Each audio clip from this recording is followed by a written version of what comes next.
Hello दोस्तों, नमस्कार। Santoshi IAS में आप सभी का स्वागत है। आज यहाँ पर हम पार्ट 4 लेके आए हैं। पार्ट 3 तक हमने एंड कर दिया है। जाके आप प्लेलिस्ट बना है घटना चक्र पूर्वावलोकन, वहाँ पर देख सकते हैं। ठीक है, यहाँ पर पार्ट 4 में हम गवर्नर जनरल का जो कुछ बच गए थे, लगभग 50-60 क्वेश्चन बच गए हैं, 52 क्वेश्चन। ठीक है, तो ये 52 क्वेश्चन हम यहाँ पर आपको आज पूरा करवा देंगे। ठीक है, हमारा ये रहता है, हम कोई क्वेश्चन छोड़ते नहीं। जितना भी घटना चक्र में दिया रहता है सब कुछ करते हैं। आप घटना चक्र उठाइएगा, पढ़िएगा, आपको कॉन्फिडेंस आएगी इस वीडियो को देख के। ठीक है, तो चलिए हम बिना किसी देरी के शुरू करते हैं। सिर्फ आपसे एक ही रिक्वेस्ट रहता है कि आप मेरे चैनल को सब्सक्राइब कर दीजिए, क्योंकि अगर जब तक मेरा मोटिवेशन नहीं बनेगा तब तक मैं आपको कैसे पढ़ाऊँगा। ठीक है, तो मेरा मोटिवेशन सिर्फ आप सब्सक्राइब करते हैं तो हमारा मोटिवेशन थोड़ा सा बढ़ जाता है। ठीक है, तो आप समझ ही सकते हैं। तो चलिए हम पहला देखते हैं। 1 नवंबर 1858 लिखा गया है। 1 नवंबर 1858 को महारानी विक्टोरिया का घोषणा पत्र इलाहाबाद में पढ़कर सुनाया था। किसने सुनाया था? ये पीसीएस में क्वेश्चन आया है। तो बताइए, आप वीडियो पॉज करके बताइए कौन सा हो सकता है इसमें। तो इसमें कौन सा हो सकता है? Lord Canning. तो लॉर्ड कैनिंग ही हो सकते हैं। क्यों? क्योंकि उस समय आपका वो पहले गवर्नर जनरल थे भारत के। तो जब ये आपका 1857 हो गया तो वाइसराय इन्हीं, फर्स्ट वाइसराय इन्हीं बन गए। तो इन्होंने ही आपको महारानी का घोषणा पत्र इलाहाबाद में सुनाया था। अब कब सुनाया था? 1 नवंबर 1858। तो हो सकता है यही पूछ ले कि 1 नवंबर मतलब लॉर्ड कैनिंग ने घोषणा पत्र कब सुनाया था? तो 1 नवंबर 1858 को सुनाया था। ठीक है, यहाँ तो हो गया। अब विलियम बेंटिक के बारे में कुछ जान लेते हैं। 1929 का बहुत आपका डेट याद रखना चाहिए। 1929 में विलियम बेंटिक ने सती प्रथा वैध किया था। तो मतलब वैध कर दिया, ये मतलब अवैध किया था। ठीक है, कि अब ये गलत है। ठीक है, 1929 में दास प्रथा पर भी इन्होंने कानून लाया था। ठीक है, तो उसको भी बंद करने का प्रयास किया था, दास प्रथा को। और ठगी प्रथा को भी इन्होंने बंद किया था। याद रखिएगा, ठगी प्रथा को इन्होंने बंद किया था। तीनों प्रथाओं को लॉर्ड विलियम बेंटिक ने बंद किया था। तो ये अच्छे इम्पोर्टेंट, मतलब सामाजिक अगर कार्य के लिए देखा जाए तो विलियम बेंटिक का नाम आगे रहता है। चलिए नीचे देखते हैं। निम्नलिखित से कौन भारत का प्रथम वायसराय था? तो वीडियो पॉज करके बताइए, भारत का प्रथम वायसराय कौन था? तो भारत का प्रथम वायसराय कौन था? Lord Canning. हम अभी बताए हैं 1857 का जब विद्रोह हुआ था तो उसके बाद जो भारत के गवर्नर जनरल थे वो भारत के वायसराय कहलाने लगे। ठीक है, कंपनी का शासन हटा दिया गया तो वायसराय फिर 1858 से कहलाने लगे। तो कौन बना? तो यही लास्ट में थे। तो यही जो वायसराय बनाए गए यही लॉर्ड कैनिंग ही बनाए गए। ठीक है, कहें कि आप मतलब अगर किसी को बाहर से मंगा लाते तो उस समय ये तो हवाई जहाज़ थी नहीं कि लेके चले जाते हैं, फिर टाइम लगता किसी को। ठीक है, तो कहें आप यहीं पे आप सब जानते हैं यहाँ का माहौल, तो आप ही बन जाइए। तो वाइसराय यही बने, लॉर्ड कैनिंग, याद रखिएगा। 1 नवंबर 1858 महारानी का घोषणा पत्र। देखिए ये क्वेश्चन कहाँ पे आया है? 2001 में। ठीक है, अब यही क्वेश्चन 2009 में आया है। ठीक है, तो लॉर्ड कैनिंग ने कहाँ सुनाया? तब यहाँ पे वहाँ तो पूछा किसने सुनाया, यहाँ पूछा कहाँ सुनाया, तो इलाहाबाद में सुनाया। याद रखिएगा, इलाहाबाद में सुनाया। ठीक है, अपने पुत्र के स्थान पर दूसरे उत्तराधिकारी को गोद लेने के अधिकार को पुनः स्थापित किया था। तो बताइए कब स्थापित किया गया था?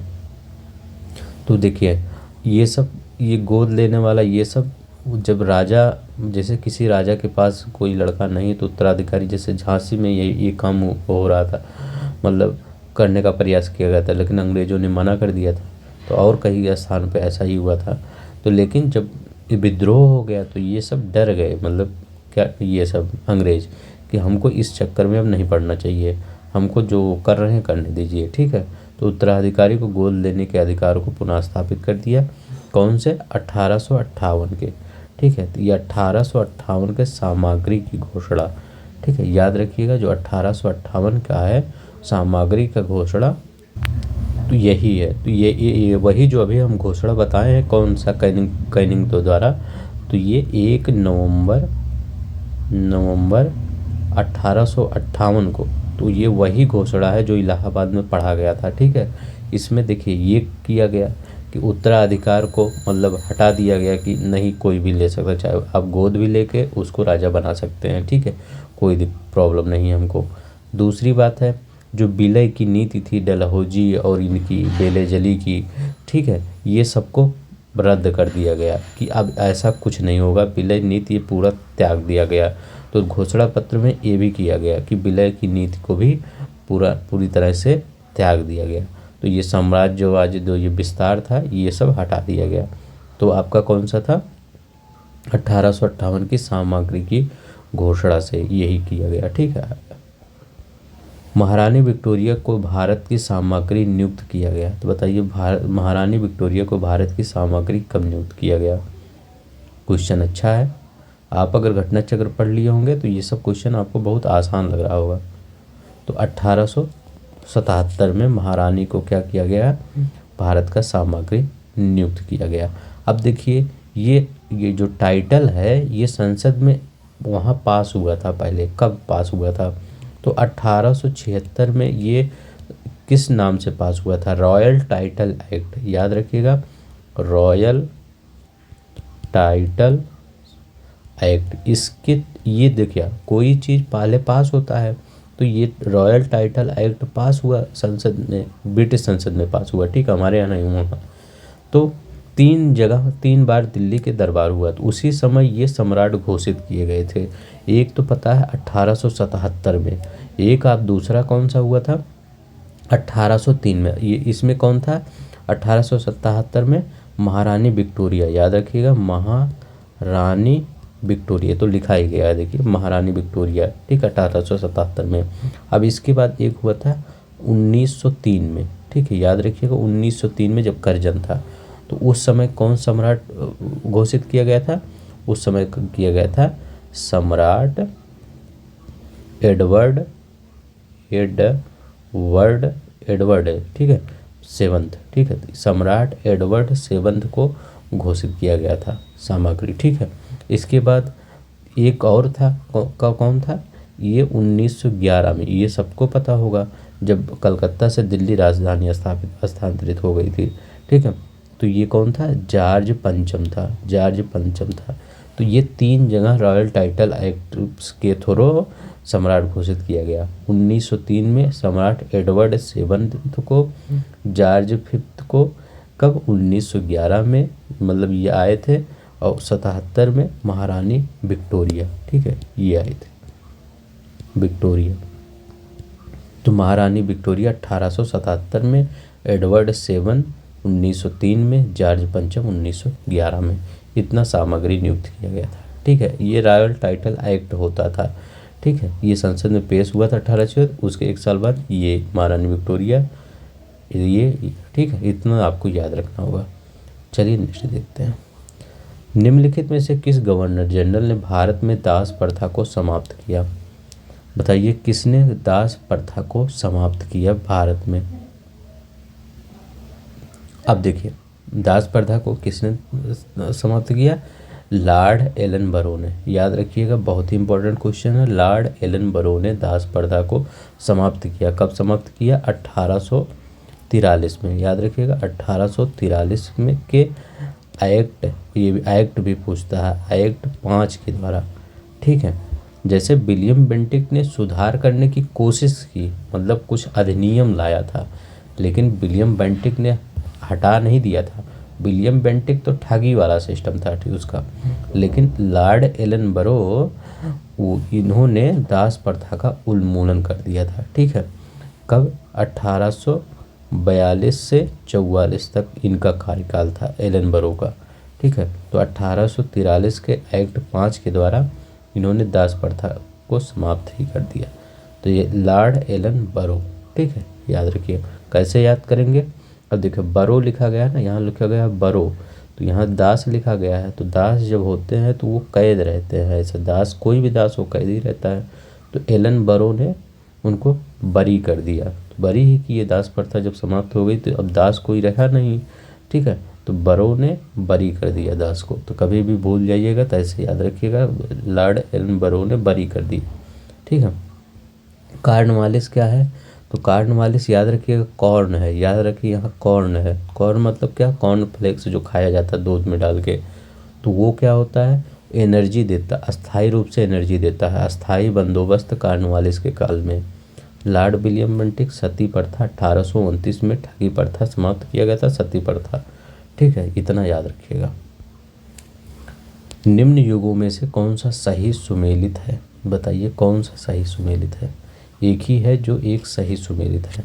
तो अभी देखिए कार्न, जब आप कॉर्नफ्लेक्स खाएंगे तो अस्थायी रूप से आपको एनर्जी आ जाएगी काम करने में, वीडियो मेरा देखने में। ठीक है, तो आपको क्या हो जाएगा? ये सही है। अब लॉर्ड बेलेजली क्या है? तो अब देखिए लॉर्ड बेलेजली का रहा है चतुराई निष्क्रियता, तो ये आपका गलत है। ठीक है, चतुराई निष्क्रियता किसकी नीति थी? जॉन लॉरेंस की नीति थी, याद रखिएगा। ये जॉन लॉरेंस की थी, यहाँ लिख देता हूँ जॉन लॉरेंस। अब बेलेजली की क्या नीति होगी? तो बेलेजली की क्या नीति होगी? हम पिछले वीडियो में बोले थे कि दो बंदे हैं, ये इनकी सहायता कर रहा है, ये इनकी सहायता कर रहा है, तो तीसरा क्या होगा? जलेगा। ठीक है, तो ऐसी ह्यूमन इंटेंसिटी होती है। ठीक है, तो ये इनकी सहायता कर रहा है, ये इनकी सहायता, तो ये जलेगा। तो क्या होगा? लॉर्ड बेलेजली। ठीक है, तो ये सहायक संधि यहाँ लिख दीजिए। सब्सिडरी अलायंस जो होता है वही सहायक संधि, सहायक संधि। संधि धा पे छोड़ मात्रा होता है ना, वर्तनी भी आएगा 10 नंबर का, संधि। ठीक है, अब देखिए लॉर्ड डलहौजी कौन सा होगा? अब देखिए लॉर्ड डलहौजी का सहायक संधि दिया गया, ये गलत है। डॉक्ट्रिन ऑफ लाइफ्स, ये देखिए डॉक्ट्रिन ऑफ लाइफ्स, उसको क्या बोला जाता है? व्यापकत, व्यापकत का सिद्धांत। तो अगर पूछा जाए व्यापकत का सिद्धांत किसने दिया था, तो लॉर्ड डलहौजी ने व्यापकत का सिद्धांत दिया था। लॉर्ड बेलेजली ने सहायक संधि दिया था। लॉर्ड कैनिंग, ये देखिए ये गलत है। भारतीय राष्ट्रीय कांग्रेस की स्थापना डफरिन था, डफरिन था, डफरिन, लॉर्ड डफरिन। ये डफरिन का कार्यकाल क्या था? 1884 से 1888 तक इसका काल था, और 1885 में कांग्रेस की स्थापना हुई, 1885 में। अब देखिए यहाँ पे लिखा गया लॉर्ड कैनिंग। महारानी का घोषणा पत्र किसने सुनाया था? इन्होंने ही सुनाया था 1858 में। कहाँ पे सुनाया था? कब? 1 नवंबर को। कहाँ पे? आपका प्रयागराज जो अब हो गया था, पहले इलाहाबाद था इसका नाम, इलाहाबाद। क्या आप तो सब जानते होंगे इलाहाबाद। ठीक है, इतना आपको याद रखना है। चतुराई निष्क्रियता जॉन लॉरेंस से संबंधित है। किससे संबंधित है चतुराई निष्क्रियता? जॉन लॉरेंस से संबंधित है। लॉर्ड डलहौजी व्यापकत सिद्धांत, डॉक्ट्रिन ऑफ लैब्स, ये क्या है? ये बेलेजली सब्सिडरी अलायंस। कैनिंग इलाहाबाद में उन्होंने, ये भी पूछता है कि जब 1857 का विद्रोह हुआ था उस समय गवर्नर जनरल कौन था भारत का? तो कौन था? लॉर्ड कैनिंग था। इसके बाद जब समाप्त हुआ तो वायसराय पहला कौन बना? Lord Canning. ये सब आपको याद रखना होगा। अब बताइए लॉर्ड कॉर्नवालिस। तो कॉर्न जब आप खाते हैं, ठीक है, तो जब कॉर्न खाते हैं तो आपको अस्थायी रूप से एनर्जी आ जाता है। ठीक है, कॉर्न मतलब वही जो हम सब जोनरी बोलते हैं, भुट्टा। ठीक है, वही वो सब कॉर्न बोलते हैं इंग्लिश वाले, मतलब अमेरिका वाले। तो लॉर्ड कॉर्नवालिस, तो अस्थायी बंदोबस्त याद रखिएगा। ठीक है, ये सही है। लॉर्ड बेलेजली, तो बेलेजली जो दो लोग सहायक करते हैं एक दूसरे की, तीसरा जलता है, तो सहायक संधि। ये लॉर्ड डलहौजी, तो व्यापकत लीड, इस सिद्धांत, ये भी सही है। लॉर्ड कैनिंग, तो उच्चतम निष्कर्षता, उच्चतम निष्कर्षता ये सब नहीं है इसका। ठीक है, तो अगर उच्चतम चतुराई पूर्ण निष्कर्षता या कुशल निष्कर्षता, ये जॉन लॉरेंस का है। ठीक है, याद रखिएगा जॉन लॉरेंस का है। तो आपका कौन सुमेलित नहीं है? डी, यही सुमेलित नहीं है। अस्थाई बंदोबस्त किसके शासनकाल में प्रारंभ किया गया था? बताइए अस्थाई बंदोबस्त किसके शासनकाल में? जब हम कॉर्नफ्लेक्स खाते हैं तो अस्थाई रूप से एनर्जी आ जाती है, तो किसके? लॉर्ड कॉर्नवालिस के। ठीक है, तो लॉर्ड कॉर्नवालिस के काल में अस्थाई बंदोबस्त किया गया था। वारेन हेस्टिंग के कार्यकाल में बताइए क्या हुआ था? तो वारेन हेस्टिंग के कार्यकाल में सुप्रीम कोर्ट की स्थापना हुई थी। ठीक है। सुप्रीम कोर्ट की स्थापना हुई थी कब? 1784 में, याद रखिएगा 1784 ईस्वी में। पहले इसके जज कौन थे? तो एलिजा एम्पे थे। बेलेजली क्या था? सहायक संधि, सहायक संधि। अब सहायक संधि करने वाले कौन को पहले थे? तो देखिए 1798 में कौन था? तो 1798 में कौन था? याद रखिएगा 1798 में हैदराबाद, पहले हैदराबाद की निज़ाम, हैदराबाद। इसके बाद मैसूर कैसे लिखा जाता है? ऐसे दो मात्रा रहता है, मैसूर है तो ये दो मात्रा रहता है ना ये, तो जब दो मात्रा रहेगा तो मतलब 9, तो 1799। इसके बाद तंजौर भी ऐसे लिखा जाता है, तंजौर ऐसे दो मात्रा रहता है तो ये 9 बना है, तो ये भी 1799। अब पूछा जाता है अवध कब हुआ था? अवध, तो अवध कब हुआ था? अवध 1801 में हुआ था। ठीक है, इतना आपको याद रखना, अपने अवध के बारे में याद ही रखना है। सिंधिया पूछ लेता है कभी, सिंधिया, सिंधिया तो ये 1804 में इसका सहायक संधि इसके साथ हुआ था। ठीक है, पेशवा अगर पूछ ले तो पेशवा के साथ सहायक संधि कब हुई थी? तो वसीन की संधि, पिछले वीडियो में आप देखेंगे वसीन की संधि हमने डिटेल में समझाया है। तो ये 1802 में पेशवा के साथ 1802 में। उस समय पेशवा कौन था? बाजीराव द्वितीय। ठीक है, पेशवा बाजीराव द्वितीय था। ये सब धीरे धीरे आपको याद ही रखना होगा। निम्नलिखित में से कौन सुमेलित नहीं है? बताइए कौन सुमेलित नहीं है? लॉर्ड कॉर्नवालिस, जब कॉर्न खाएंगे तो अस्थायी रूप से एनर्जी मिल जाएगी, हाँ सही है। बेले जली सहायता, जब दो लोग एक की सहायता करेंगे तो इनका एक लोग जलेंगे, ठीक है, तो ये भी सही है। लॉर्ड हेस्टिंग द्वितीय आंग्ल मराठा युद्ध, लॉर्ड विलियम 17वां रेगुलेशन। अब देखिए यहाँ पे आपका क्या गलत है। आंग्ल मराठा युद्ध कितना हुआ था? आंग्ल मराठा युद्ध 2 युद्ध हुआ था। तो देखिए जो ये एक कहाँ कब हुआ था? लास्ट वाला कब हुआ था? 17 और 18 में, 1817 और 1818 में तीसरा ये हुआ था। दूसरा कब हुआ था? ये दूसरा हुआ था आपका 1803 से 5 के बीच में। ठीक है, तो 1803 से 1805 में हुआ था। किसका कार्यकाल था? ये देखिए इसमें लॉर्ड डलहौजी, ये बेलेजली का कार्यकाल था जो सहायक संधि किया था। तो द्वितीय आंग्ल मैसूर युद्ध कब हुआ था? 1803 से 1805 में ये हुआ था द्वितीय आंग्ल मैसूर युद्ध। और ये कौन था? बेलेजली था जो सहायक संधि कह रहा था, बेलेजली। ठीक है, तो बेलेजली उस समय था। बसीन की संधि जब हुई थी मराठा और अंग्रेजों के बीच, तभी बेलेजली था। ठीक है, याद रखिएगा। तो ये द्वितीय आंग्ल मराठा युद्ध कब हुआ था? 1803 से 1805 में। इसमें बेलेजली था। लॉर्ड हेस्टिंग जानते कब था? अगर यहाँ तृतीय लिखा होता, तृतीय आंग्ल मराठा युद्ध, तब कौन होता? ये जो 1857 ये, तब ये हेस्टिंग होता। ठीक है, ये याद रखिएगा। लॉर्ड विलियम बेंटिक 1829 का 17वां रेगुलेटिंग, तो याद रखिएगा 1829 का 17वां रेगुलेटिंग ये इससे संबंधित है, लॉर्ड विलियम बेंटिक से। एक चीज़ और पूछा जाता है, कब कौन से शासक ने पेशवा के पद को ही समाप्त कर दिया, गद्दी को ही समाप्त कर दिया? लॉर्ड हेस्टिंग ने। इसके शासनकाल में तीसरा युद्ध हुआ था। मैसूर में 4 युद्ध हुए थे, मैसूर आंग्ल, लेकिन मराठा में 3 युद्ध हुए थे। ठीक है, याद रखिएगा। तो हेस्टिंग ने ही पेशवा के पद को समाप्त कर दिया था 1858 में, 18 में इसमें उन्होंने समाप्ति कर दिया था जब तीसरे मराठा हार गए थे। ठीक है, चलिए पेशवाई को कब समाप्त किया गया था? अब देखिए 1818 में। किसने समाप्त किया था? देखिए 2015 में आया है क्वेश्चन, किसने समाप्त किया गया? लॉर्ड हेस्टिंग ने समाप्त किया था। लॉर्ड हेस्टिंग्स ने समाप्त किया था पेशवाई को। ठीक है, याद रखिएगा। किस युद्ध में? तृतीय आंग्ल मराठा युद्ध में।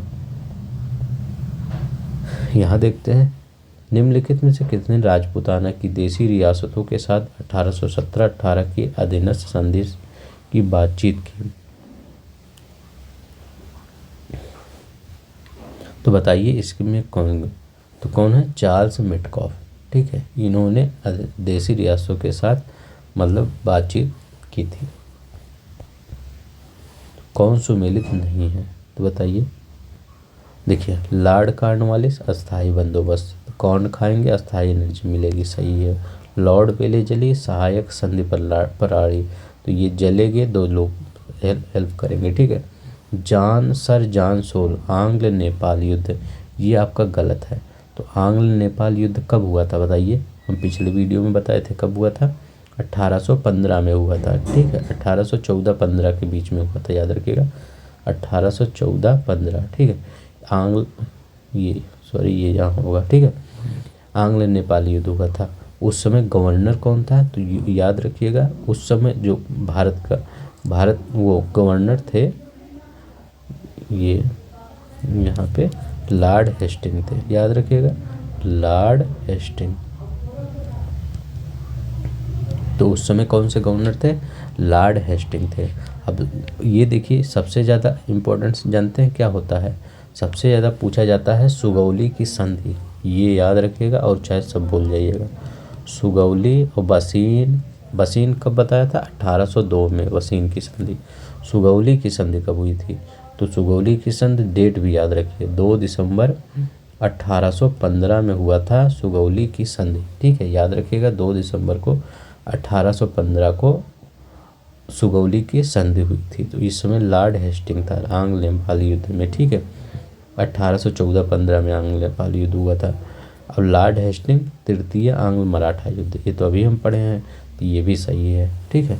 इतना आपको याद रखना होगा कि लॉर्ड हेस्टिंग आंग्ल मराठा युद्ध में था, लॉर्ड हेस्टिंग तृतीय आंग्ल मराठा युद्ध में था, लॉर्ड वेलेस्ली सहायक संधि में, लॉर्ड कॉर्नवालिस अस्थायी बंदोबस्त में।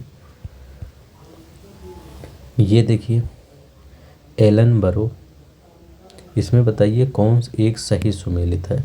तो लॉर्ड एलनबरो, तो एलनबरो क्या था? बरी कर दिया था दास को, ठीक है, दास को ये लॉर्ड एलनबरो बरी कर दिया था। एक चीज़ और याद रखिएगा, सिंध का अंग्रेजी राज्य में कर दिया था किसने? लॉर्ड एलनबरो ने। तो ये याद रखिएगा, अवध का विलीनीकरण ये गलत है। सिंध का, अगर सिंध का पूछे, सिंध का अंग्रेजी राज्य में विलय किसने किया? लॉर्ड एलनबरो ने। लॉर्ड डलहौजी क्या था? तो लॉर्ड डलहौजी कुशासन के आरोप में ये सिंध का विलीनीकरण ये वाला होगा, इसका होता है, ठीक है, इसका। तो ये डलहौजी क्या था? ये डलहौजी क्या किया था? अवध का। तो इसका अगर ये यहाँ मिलाने को देख लिया जाए, अगर कौन एक सही सुमेलित है, तो इसका एक देख लीजिए, ऐसे अगर कर दिया जाए, मैं अपने हिसाब से बना रहा हूँ, लॉर्ड डलहौजी अवध का विलीनीकरण किसके आधार पे? कुशासन के आधार पे, कुशासन के आधार पे। लॉर्ड एलनबरो संधि, ये क्या किया था? सिंध का विलीनीकरण। लॉर्ड वेलेस्ली क्या किया था? तो लॉर्ड वेलेस्ली क्या था? चतुर्थ आंग्ल मैसूर युद्ध, ये एकदम आपका सही है। तो चतुर्थ आंग्ल मैसूर युद्ध इसके में। अब देखिए, तृतीय आंग्ल मराठा युद्ध कब हुआ था? 1817-18 में हुआ था तृतीय आंग्ल मैसूर, ये कौन था? Lord Hastings. तो आंग्ल नेपाल युद्ध, आंग्ल मराठा युद्ध कौन थे? Lord Hastings. अब एक चीज़ और बताया था, सुगौली की संधि, याद रखिएगा, सुगौली की संधि। सुगौली की संधि किससे है? तो सुगौली की संधि आपका आंग्ल नेपाल से हुआ है, ठीक है। अंग्रेजों और नेपाल के बीच में हुआ था, कब? 1815 में, ठीक है। 2 दिसंबर 1815 में सुगौली की संधि हुई थी। अगर ये कभी पूछ ले कि यह अनुमोदित कब किया गया था, तो 1816 में सुगौली की संधि अनुमोदित किया गया था। तो ये नहीं पूछता, यही पूछता है 1815 वाला, ठीक है। इतना आपको याद रखना होगा। कौन सही सुमेलित नहीं है, इसको बताइए, कौन सही सुमेलित नहीं है? 15 क्वेश्चन। लॉर्ड डलहौजी, डफरिन, बिल्टिंग। तो डलहौजी किससे संबंधित है? ठीक है, तो डलहौजी बताइए किससे संबंधित है? तो एकदम सही है कि अवध का विलीनीकरण। तो अवध का विलीनीकरण किया था किसने? लॉर्ड डलहौजी ने, कुशासन के आधार पे। कब? ये 1856 में, याद रखिएगा, 1856 में। डेट याद रखिएगा, 13 फरवरी का वो डेट था, याद रखिए, 13 फरवरी का 1856 में अवध का विलीनीकरण कुशासन के आधार पे। अभी यहाँ पे हम जितने भी किए थे डलहौजी वो बता देंगे, पिछले वीडियो में बताए हैं, अभी रिवीजन करवा देंगे। लॉर्ड डफरिन बताइए। लॉर्ड डफरिन, भारतीय राष्ट्रीय कांग्रेस की स्थापना, एकदम सही है। कब हुई थी? 1885 में भारतीय राष्ट्रीय कांग्रेस की स्थापना। विलियम बेंटिक चार्टर एक्ट 1833 पारित हुआ था। ठीक है, तो इसमें कंपनी के व्यापार को पूर्णतः निरस्त कर दिया था। जो ये चाय वो वाला ये एकाधिकार, ये सब एकाधिकार कोई चीज़ नहीं है, अब सभी व्यापार करेंगे। तो कंपनी के अधिकार को निरस्त कर दिया गया था 1833 में। लॉर्ड लिटन प्रथम आंग्ल अफगान युद्ध का प्रारंभ, तो ये गलत है आपका। ठीक है, तो अफगान और जो आंग्ल का युद्ध हुआ था ये कब हुआ था, याद रखिए, बहुत बार पूछा जाता है। 1839 से 42 में से के मध्य ये आंग्ल अफगान युद्ध हुआ था प्रथम। ठीक बा, इस समय वो कौन था, गवर्नर कौन था, तो याद रखिएगा आकलैंड, भूल जाते हैं बहुत बार आकलैंड, क्योंकि ये बार बार आता नहीं। ठीक है, तो लॉर्ड आकलैंड इस समय गवर्नर जनरल था, भारत के गवर्नर जनरल होने लगे थे ना इस समय, तो इस समय लॉर्ड आकलैंड थे। अब प्रथम में तो आकलैंड थे, द्वितीय में कब हुआ था, जब द्वितीय आंग्ल अफगान युद्ध हुआ था, तो उस समय पूछ लेगा तो क्या करेंगे, तो उस समय अगर यहाँ द्वितीय लिखा होता, द्वितीय आंग्ल एंड अफगान, ठीक है, आंग्ल अफगान, याद समझ जाइएगा।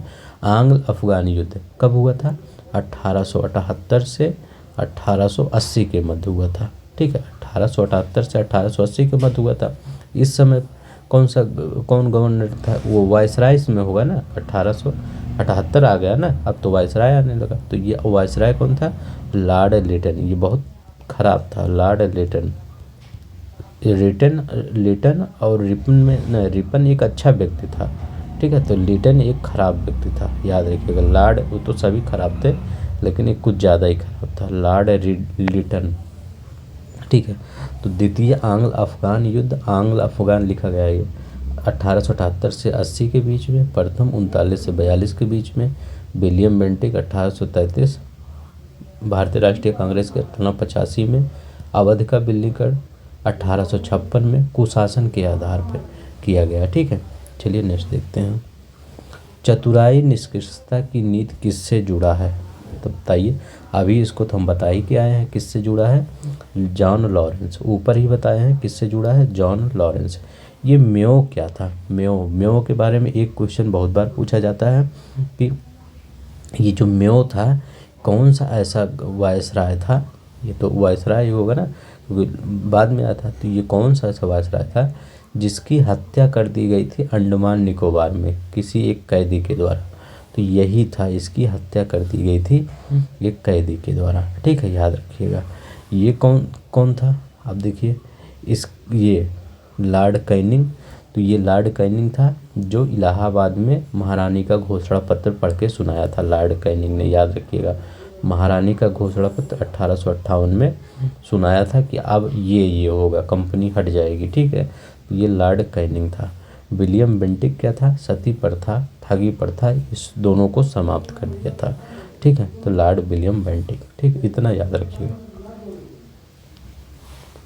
भारत में अंग्रेजों के समय प्रथम जनगणना हुई थी। ठीक है, भारत में अंग्रेजों के समय प्रथम जनगणना कब हुई थी, अंग्रेजों के समय, तो किसके कार्यकाल में, लॉर्ड मेयो के काल में, याद रखिएगा, लॉर्ड मेयो के काल में हुई थे। बट ये नियमित जनगणना नहीं थी, तो ये कब हुई थी, लॉर्ड मेयो के काल का 1869 से 1872 था। और ये कब ये इसका कार्यकाल है 1869 से 72 लॉर्ड मेयो का, और कब प्रारंभ हुआ था ये जनगणना, पहले 1872 में, लेकिन ये नियमित जनगणना नहीं थी। नियमित जनगणना 1881 में, अब जैसे अब जो चला आ रहा है, अभी 2011 में हुआ ना, तो फिर 2021 में होना था, लेकिन कोविड-19 की वजह से ये सब टल गया है। तो 1881 में हुई थी लॉर्ड रिपन के काल में पहली नियमित जनगणना, ये पूछा जाता है। अगर प्रथम जनगणना पूछे तो लॉर्ड मेयो के काल में, जब इसका कार्यकाल 1869 से 72 के बीच में था, और जनगणना कब हुई थी, 72 में हुई थी। इतना आपको याद रखना होगा। चलिए ये देखते हैं, वह कौन व्यक्ति था जिसने भारत में पहली बार जनसंख्या की जनगणना करवाई। ठीक है, पहली बार भारत में जनसंख्या की जनगणना करवाई, तो लॉर्ड मेयो, मतलब करवाया तो 1872 ईस्वी में, कोई चीज़ करना चाहिए आपको। जैसे आपको किसी चीज़, जैसे आप लग रहा है कि हम आर निकाल लेंगे, तो उसको पेपर मन से दीजिए, पढ़िए मन से, निकल पाए या ना निकल पाए। तो ऐसे ही जैसे भी चाहे करके, लेकिन अम्लाड मेयो ने पहले बार शुरुआत तो की।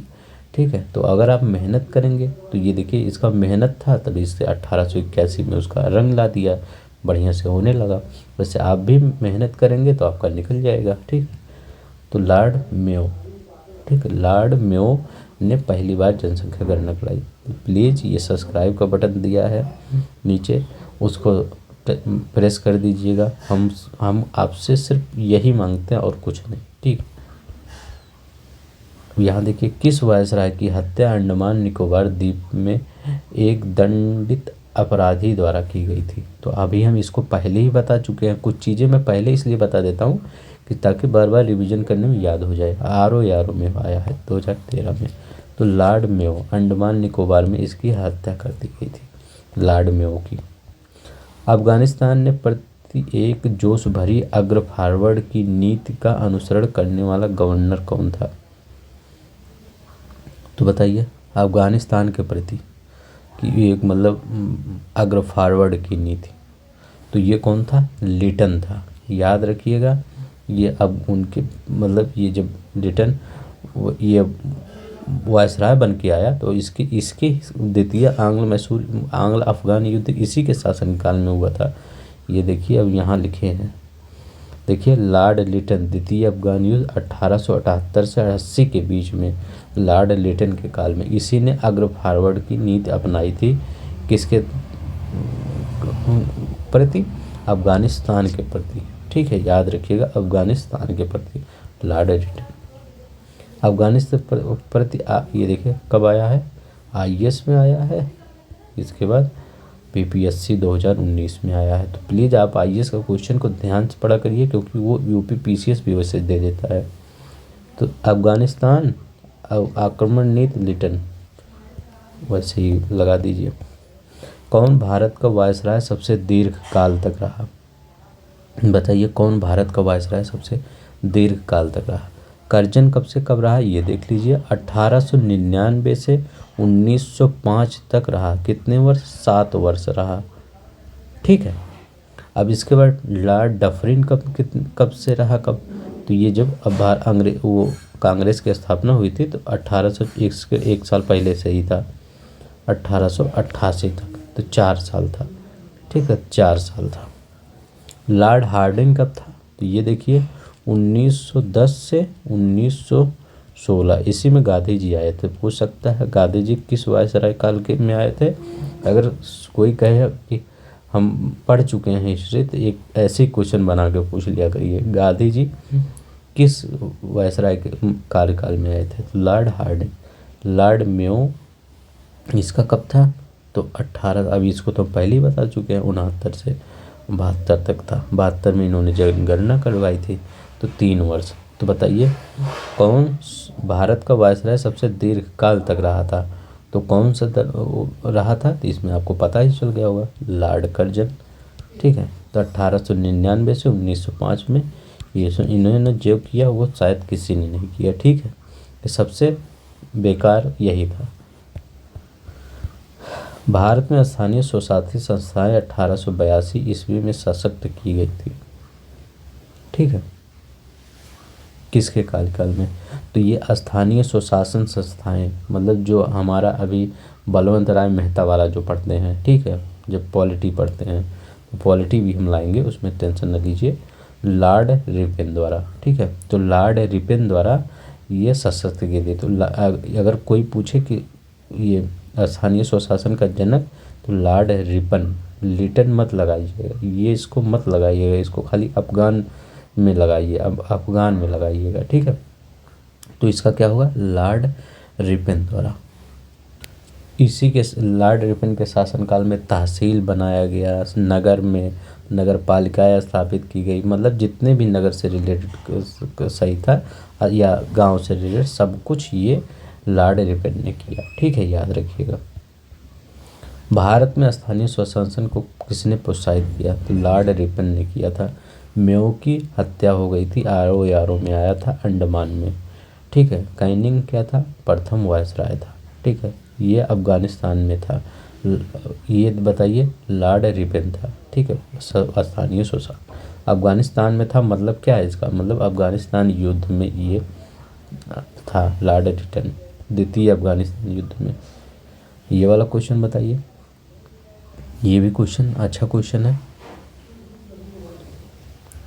इसमें पूछा है कि इसको पढ़ लीजिए पहले, तो इसके बाद मैं इसको बताता हूँ। इसमें कुछ चीज़ें याद रख लीजिए, ज़्यादा चीज़ नहीं याद रखिएगा। ठीक है, तो ये इसमें कौन सा होगा, लॉर्ड रिपन।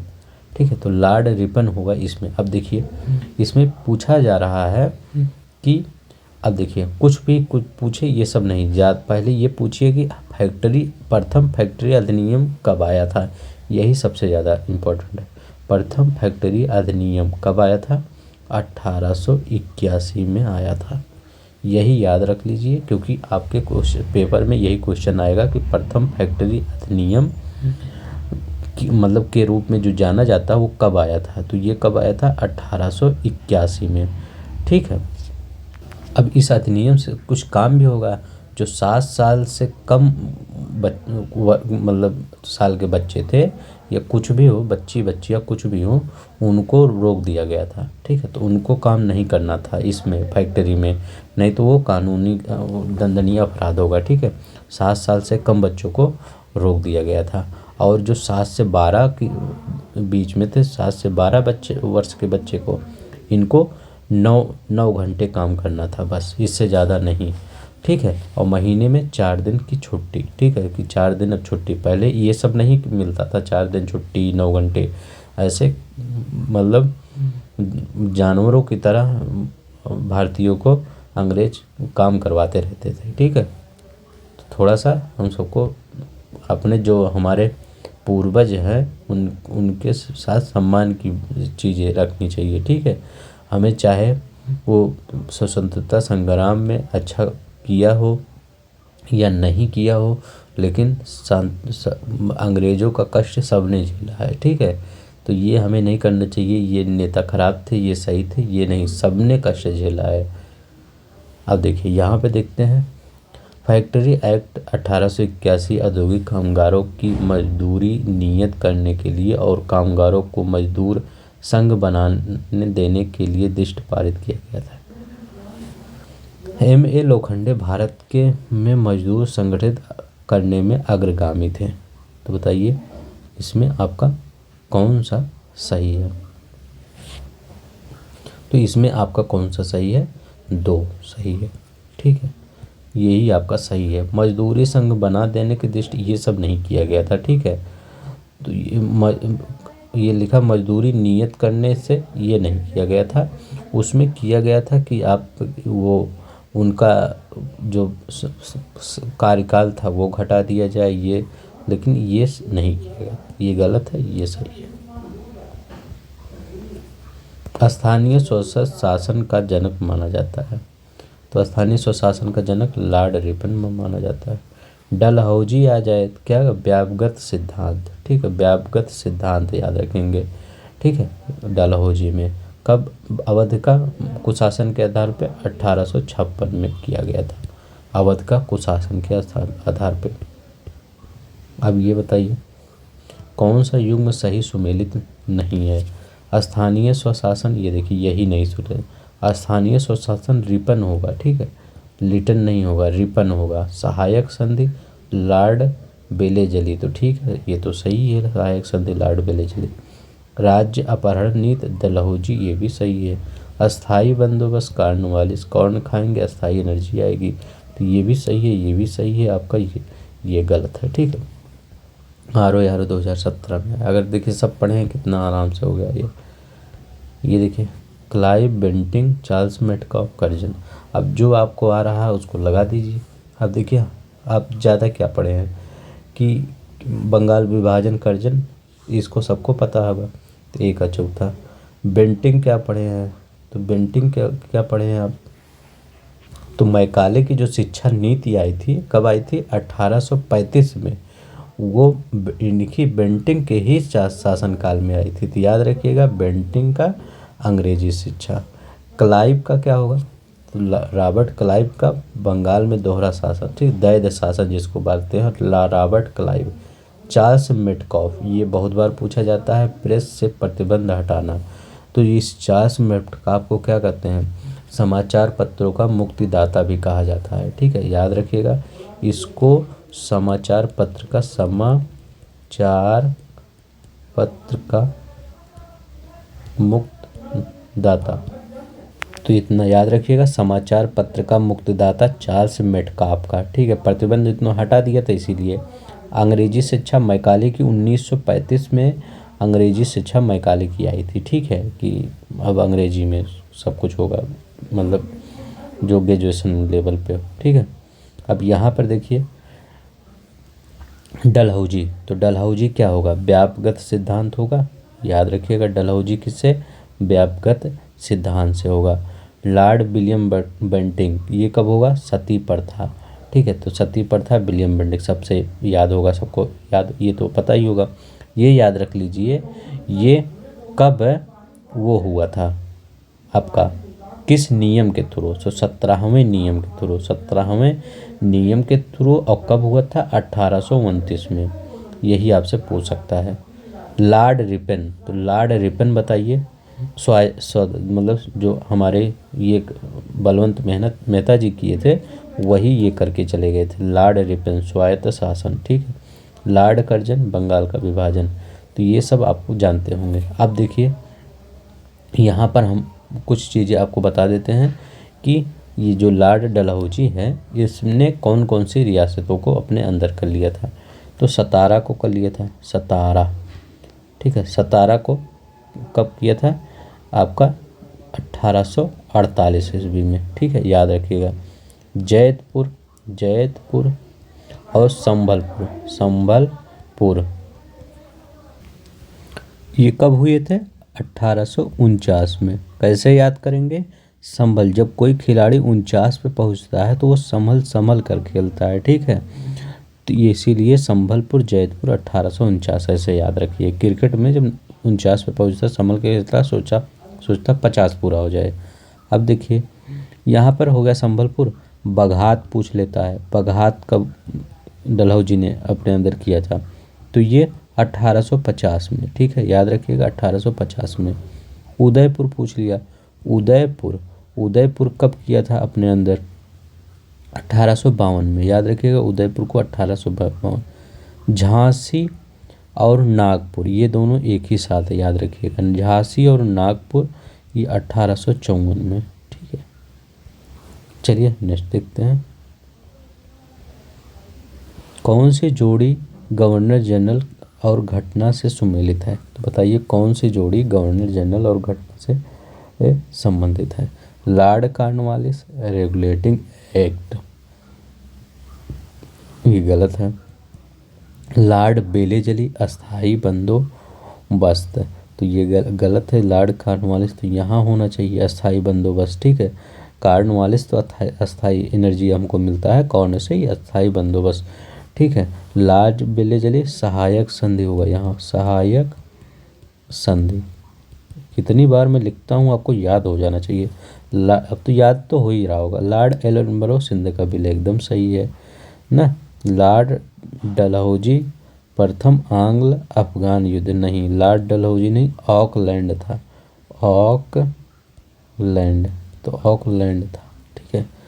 तो आई होप सही हो गया, ठीक है आपका। ये देखिए रेगुलेटिंग एक्ट, तो एक कौन आया, 1773 का रेगुलेटिंग एक्ट, इस किसके काल में, वारेन हेस्टिंग के कार्यकाल में, ठीक है। तो कॉर्नवालिस अस्थाई बंदोबस्त, याद रखिएगा। भारतीय पुरातत्व सर्वेक्षण की स्थापना किसके कार्यकाल में हुई। तो भारतीय पुरातत्व सर्वेक्षण की स्थापना बताइए किसके कार्यकाल में हुई थी। तो ये तो लॉर्ड कर्जन, लेकिन इसके पीछे इसकी हिस्ट्री बहुत है।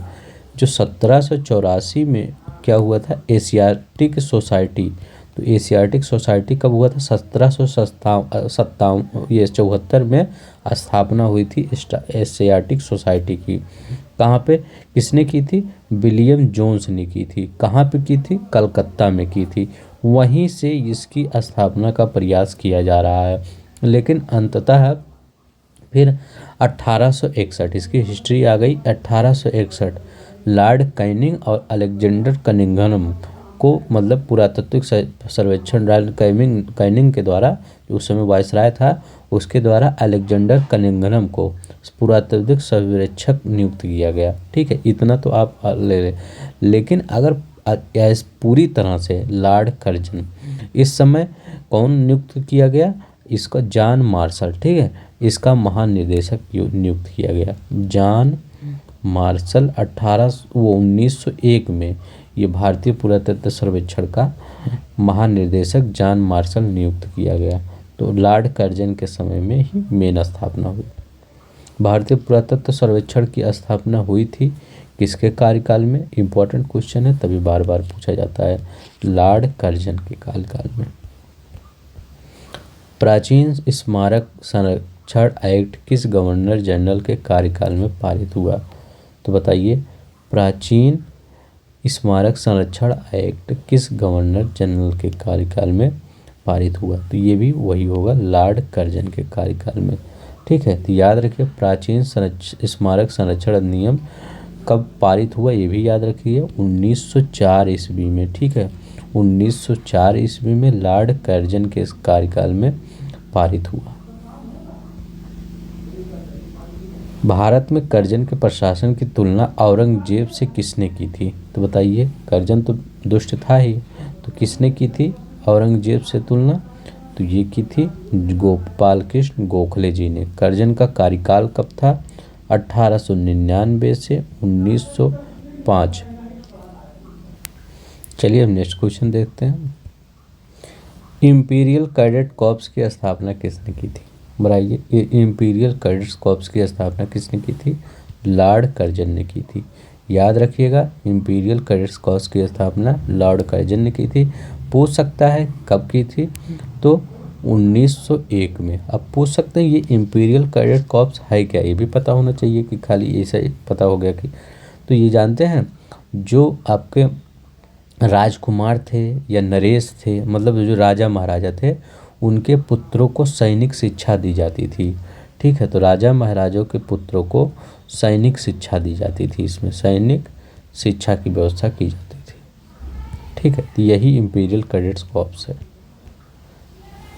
भारतीय पुरातत्व सर्वेक्षण की स्थापना किसके कार्यकाल में हुई थी? इसको लगाए थे ना 1901। हाँ, सही है। भारतीय पुरातत्व सर्वेक्षण की स्थापना किसके कार्यकाल में हुई थी, ये बताइए। अच्छा क्वेश्चन है। तो अभी तो हम बताए थे, लॉर्ड कर्जन के काल। भारतीय पुरातत्व सर्वेक्षण की स्थापना, शायद वही क्वेश्चन है, लॉर्ड कर्जन के कार्यकाल में। ठीक है, कितनी बार ये क्वेश्चन पूछ रहा है। ठीक है, याद रखिएगा। भारत में ब्रिटिश साम्राज्य के दौरान निम्नलिखित वायसराय पर विचार कीजिए। तो मतलब इनका कालक्रम करना है, कौन पहले आया कौन बाद में। तो बताइए, कौन पहले आया कौन। अब देखिए, कर्जन कब था? 1899 से 1905 में था। हार्डिंग कब था? ये हार्डिंग का बताइए। हार्डिंग तो ये 1910 ईस्वी में गांधी जी आए थे ना, 1910 से 1916 में। ठीक है, लॉर्ड चेम्सफोर्ड कब था? तो 1916 से 1921 तक। ठीक है, लॉर्ड चेम्सफोर्ड था। इरविन कब था? 1926 से 1931 तक। गांधी इरविन समझौता हुआ था ना, तो 1926 से 31 तक, 1916 से 21 तक। हार्डिन 1910 से 16 तक। लॉर्ड कर्जन 1899 से 1905 तक। तो इसमें कौन पहले आएगा? तो अभी 18 में तो कोई अंदर नहीं गया था, पहले कौन आएगा? यही आपका कौन, ये एक। ठीक है, अगर कालक्रम के अनुसार देखा जाए, इसके बाद कौन आया? हार्डिंग आया, 2 आया, इसके बाद ये चेम्सफोर्ड आया, फिर ये आया। तो 1 2 3 4 कालक्रम के अनुसार यही होगा। ठीक है, तो चलिए हम नेक्स्ट देखते हैं। ये देखिए, पढ़िए क्वेश्चन, बताइए कौन इसमें सही है।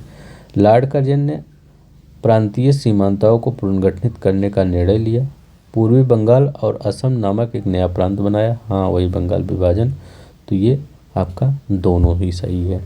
लॉर्ड कर्जन मतलब कुछ भी कहिए, अब उसका तो मन था कि डिवाइड करने का, तो कोई बहाना पाके आराम से डिवाइड कर दिया कि ठीक है। तो एक के दोनों सही है।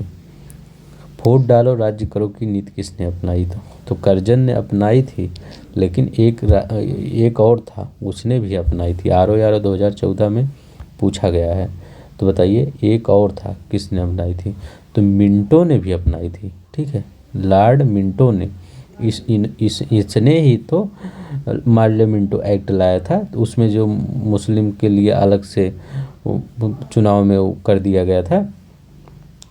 ठीक है, तो मिंटो भी था और कर्जन भी था। तो ये दोनों होगा A एंड B।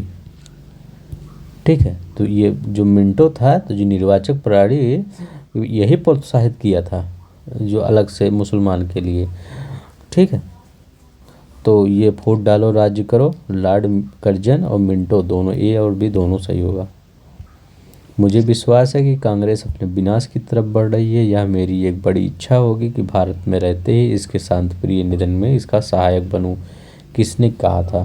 तो ये कोई नहीं कह सकता, एक ही कह सकता है, लॉर्ड कर्जन। इसका कार्यकाल कब था? 1899 से ये 1905 के बीच में था इसका कार्यकाल। ठीक है, डफरिन कांग्रेस की स्थापना में था। ये मिंटो, ये मार्ले मिंटो जो एक्ट आया था 1809 में, उसमें था। लिटन अफगान युद्ध। ठीक है, याद रखिएगा, द्वितीय अफगान युद्ध। इसमें से किस गवर्नर जनरल ने सबसे पहले पृथक निर्वाचन मंडल की व्यवस्था की और मुसलमानों को जिताने और उन्हें कांग्रेस के विरुद्ध इस्तेमाल किया? तो ये तो आपको पहले पता होगा, लॉर्ड मिंटो ने। ठीक है, तो मार्ले मिंटो सुधार कब आया? 1909 ईस्वी में मार्ले मिंटो सुधार आया। ठीक है, तो याद रखिएगा 1909 में मार्ले मिंटो सुधार आया। भारत पे कौन सा एकमात्र यहूदी वायसराय था? अच्छा क्वेश्चन है, यहूदी वायसराय कौन था? तो वो यहूदी वायसराय कौन था? लॉर्ड रीडिंग था। इसका कार्यकाल कब पूछ सकता है, कब था? इसका कार्यकाल था 1921 से 1926 तक। तो याद रखिएगा 1921 से 1926। इसके समय में क्या क्या घटनाएं घटित हुई? RO में पूछा है। चौरा चौरी कांड हुआ था, चौरा चौरी कांड हुआ था। इसके में स्वराज पार्टी की स्थापना हुई थी और रौलट एक्ट था, उसका निरसन हुआ था। ठीक है, तो इसी के समय, लॉर्ड रीडिंग के समय। निम्नलिखित में कौन सुमेलित नहीं है? तो बताइए पिट्स इंडिया एक्ट। तो पिट्स इंडिया एक्ट पूछ रहा है। तो पिट्स इंडिया एक्ट कब आया था? तो Pitt's India act Warren Hastings के समय में आया था। ठीक है, तो याद रखिएगा Pitt's India act Warren Hastings के समय। Doctrine of lapse. तो डॉक्ट्रिन ऑफ लैब्स डलहौजी, ये भी सही है। Vernacular press act. तो बताइए वार्नाकुलर प्रेस एक्ट। तो देखिए लेटन को एक चीज़ तो याद रखिएगा, अफगान, ये चीज़ और याद रखिएगा। ठीक है, वर्नाकुलर प्रेस एक्ट, लिटन। ठीक है, इसको तो उससे भी ज़्यादा पूछता है। वर्नाकुलर प्रेस एक्ट किससे संबंधित है? लॉर्ड रिटन से। इल्बर्ट बिल रिपन से। ये एकदम सही है। तो आपका यही आपका सुमेलित नहीं था। ठीक है, Ilbert vernacular press act Lytton से है, इल्बर्ट बिल रिपन से है। इल्बर्ट बिल क्या होता था ये बता देता हूँ। जैसे कोई वो हो गया, ये मान लीजिए मुकदमा हुआ ना, तो ये मुकदमा हुआ, तो यहाँ पे एक अंग्रेज न्यायाधीश है, एक भारतीय न्यायाधीश है। तो इसमें ये हुआ, चाहे वो गलती तो सभी कर सकते हैं, तो वो अंग्रेज गलती मान लिए करिए, तो इसको भारतीय भी सुन सकते हैं अंग्रेज़ों की तरह सेम। तो अंग्रेज़ों को लगा ये हमारे साथ नाइंसाफ़ी है, तो भारतीय जो जज थे उनको सुनने के लिए मना कर दिया गया कि नहीं, ये आप ये मतलब वो हुआ, बिल पारित हुआ कि ऐसा नहीं हो सकता। ठीक है, तो इसमें इल्बर्ट बिल में यही कहा गया था कि दोनों लोग सुन सकते हैं, लेकिन इसका विरोध हुआ। ठीक है, बहुत। तो चाहे भारतीय न्यायाधीश ये, तो दोनों को बराबरी पिला दिया गया था, लेकिन इस पर विरोध हुआ था इल्बर्ट बिल में। ये रिपिन के समय में आया था। निम्नलिखित में से कौन सा एक सुमेलित नहीं है? बताइए कौन सा एक सुमेलित नहीं है। ठगी का दमन विलियम बेंटिक बताए हैं। सती प्रथा ठगी ये Ilbert bill Ripon. Ring of fence की नीति Warren Hastings. Vernacular press act Lytton. British Bharat की राजधानी कलकत्ता से दिल्ली स्थानांतरण काल में क्रियान्वित हुआ। किसके कार्यकाल में ये क्रियान्वित हुआ? किसके? लॉर्ड हार्डिंग के कार्यकाल में। ठीक है, तो उस समय कौन आया था दिल्ली? ठीक है, तो जॉर्ज पंचम। ठीक है, तो जॉर्ज पंचम उस समय आए थे, तो उसी समय लॉर्ड हार्डिंग। तो ये कौन सा दिल्ली दरबार था? 3 दिल्ली दरबार हुआ था, तो ये तीसरे नंबर का दिल्ली दरबार था। याद रखिएगा, तीसरे नंबर का दिल्ली दरबार। इसी में बंगाल के विभाजन को रद्द कर दिया गया था। तो लॉर्ड हार्डिंग। 48 देखिए, बंगाल का विभाजन, बंगाल में दोहरा शासन, सामाजिक सुधार और चूक हड़प नीति डॉक्ट्रिन ऑफ लैप्स।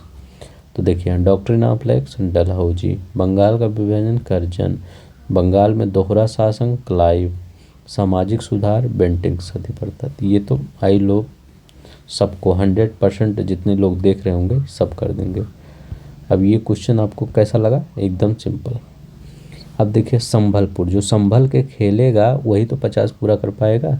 तो 49 पे 50, 49 ही पूरा, 49 पे हमेशा क्रिकेटर जो होता है, चाहे जितना भी बड़ा क्रिकेटर हो, जो 49 से 99 पहुँचता है संभल के खेलता है। तो ए का दूसरा ये होगा या ए होगा? ये भी कट गया, ये भी 50-50 में आ गया। अवध का हमको पता ही होगा, तो अवध का 1856 में होगा, क्योंकि अवध में हम रहते हैं, तो अवध हमको पता ही होगा। झांसी, झांसी कब होगा? 1800। नागपुर, झांसी, इससे डी का तीसरा, डी का तीसरा इसमें है, तो आपका बी वाला सही हो जाएगा। सतारा, सतारा तो सबको पता होना चाहिए। क्यों? क्योंकि सबसे पहले सतारा को ही डलहौजी ने अपने अंदर लिया था। ठीक है, डॉक्ट्रिन ऑफ लैप्स की तरह। तो याद रखिएगा, संभल के खेलो 49 पे, सतारा 48, अवध 56 1800, झांसी 1854 में। पसंद आ रही होगी अगर निमोनिक्स या ट्रिक, तो प्लीज़ सब्सक्राइब कर दीजिएगा। इसी के भरोसे मैं वीडियो बनाता हूँ। ठीक है, यही हमको मोटिवेट करता है वीडियो बनाने के लिए। निम्नलिखित घटनाओं में से कौन सा कार्यक्रम व्यवस्थित है? बताइए, कौन कौन सा कार्यक्रम, मतलब बता दीजिए, कौन पहले हुआ था, कौन बाद में हुआ था। ठीक है, अब देखिए, सिक्किम का अगर विलय देखा जाए तो सिक्किम का कई बार विलय, एक तो 1975 में भी हुआ था, एक 1850 में हुआ था। तो यहाँ पर हम 1850 मान के चल रहे हैं। ठीक है, तो देखिए, सिक्किम का विलय 1850। ठीक है, लोक सेवा आयोग ने जो माना है उसके हिसाब से मान के चल रहे हैं। सिक्किम का विलय 1850 वाला। पंजाब का विलय कब हुआ था? तो 1849 में, जब दिलीप सिंह चले गए थे। ठीक है, तो पंजाब को विलय कर लिया गया था, वही अंतिम राजा थे। झांसी का विलय कब हुआ था? झांसी और नागपुर का 1854 में हुआ था। नागपुर झांसी हमेशा दोनों एक साथ याद किया करिए, नागपुर झांसी दोनों एक ही साथ। वर्मा का विलय 1853 में हुआ था। ठीक है, तो पहले कौन आएगा? पहले 50 ही आएगा, पहले 1 आएगा। ठीक नहीं, पहले 49 आएगा पंजाब वाला, तो 3 पहले आएगा, वो भी क्या? हाँ, ये देखिए, 3 पहले आएगा, 3 तो एक ही में एक ही है। ठीक, ARO 2016 में पूछा गया क्वेश्चन है, देख लीजिए एक बार, फिर दिखा देता हूँ। झांसी अगर पता है, पंजाब। ठीक है, सिक्किम 1850, 2 याद रखिएगा, 1850 में, और भारत सरकार ने 1975 में कर दिया था। बर्मा 1853 में। तो ये अच्छा क्वेश्चन है। ठीक है, याद रखिएगा, ऐसे ही क्वेश्चन आपके पेपर में आने की संभावना है। तो ये कब हुआ था? 2016 में क्वेश्चन आएगा, यही आपका सही है। तो 3, इसके बाद क्या इसमें है? 1, तो 49 के बाद 50 आ गया, 50 के बाद फिर 4 आ गया, लास्ट में 2। ठीक है, इसी को लोक सेवा आयोग ने माना है। लास्ट क्वेश्चन है, तो लास्ट क्वेश्चन देखते हैं। किस वायसराय के कार्य में भारतीयों को राय बहादुर खान बहादुर की उपाधियाँ प्रदान करना प्रारंभ किया गया था? तो जो जानते हैं ये सिस्टम कब स्टार्ट हुआ? जब 1857 की लड़ाई हुई थी, उसमें कई रियासतें थीं वो अंग्रेज़ों का साथ दिए थे, कई मुस्लिम थे वो भी अंग्रेज़ों का, मुस्लिम ज़्यादा लड़े ही थे लेकिन कई दिए थे। तो उसी के बाद स्टार्ट हुआ था। तो यहाँ पे लगभग अगर देखा जाए तो कैनिंग होना चाहिए, तो यहाँ पे तो कुछ दिया नहीं है, नहीं गया है, तो यहाँ कैनिंग तो दिया नहीं गया है, और ये सब तो बहुत लेट में आए हैं। ठीक है, तो आप इनमें से कोई नहीं कह सकते हैं। ठीक है, इनमें से कोई नहीं। तो देखिए उसी समय क्यों दिया गया, अब देखिए इसके पीछे मैं राय बताता हूँ।